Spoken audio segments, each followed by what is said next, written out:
Hello, everybody, and welcome to The Real Show, where we're keeping it real with Edward, Luca, and Reeve. On the night of April 3rd, 33 AD, everyone could see the suffering of Jesus. The disciples could only watch in horror as their leader was whipped and tortured. Many disciples ran in fear of the torment that might come along with them for loving their leader. While running, one of the disciples denied Jesus 3 times before finally leaving. After Jesus' crucifixion and eventual death, the disciples and Mary all hid, fearing for their lives.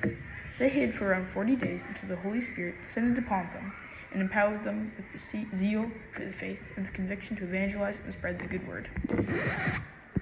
Wait, so who was the guy that denied Jesus? That guy was St. Peter. He was our first pope, and maybe even the best one.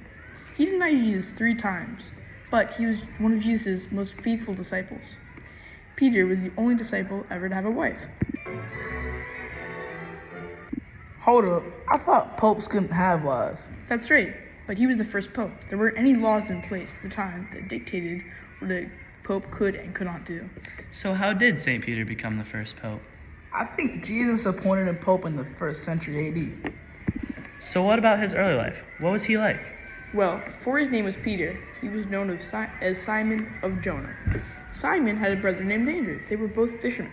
As an adult, Simon was always getting into fights. He was considered the rock of the church for a reason. What happened to Peter's brother, Andrew? Andrew also became a disciple, just like his brother.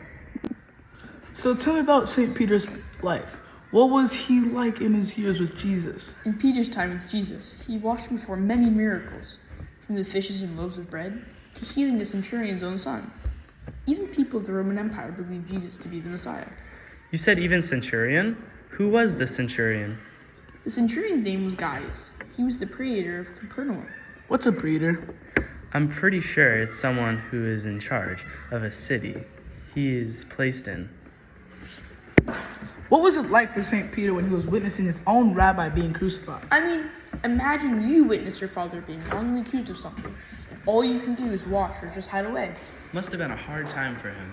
What did he do after Jesus' death? Well, all the disciples hid in fear of being crucified as well.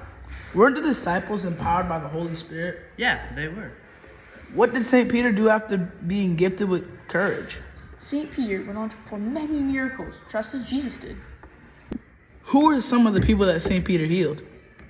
When one of Jesus' early followers named Tabitha felt terribly ill, St. Peter healed her. St. Peter healed the lame, the sick, and a man paralyzed for 8 whole years. Peter commanded him to get out of bed and walk, just like how Jesus would tell people to. Wow, St. Peter really tried to act just like Jesus did. Exactly. St. Peter is a great role model for the Christians around the world. After a while, St. Peter went to Rome to preach the good word to the people of the Roman Empire. How did St. Peter's preaching and ministry go? During Peter's ministry, countless people converted to Christianity, but just as many, if not more, rejected him and the faith. The emperor at the time, Nero, made Christianity illegal. If you were found to be Christian, you would be killed.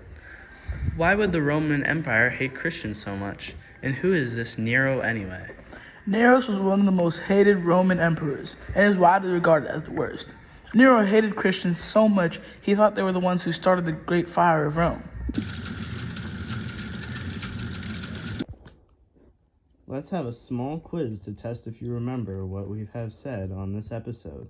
We will give you 5 seconds to answer these questions about St. Peter. Who was St. Peter's brother?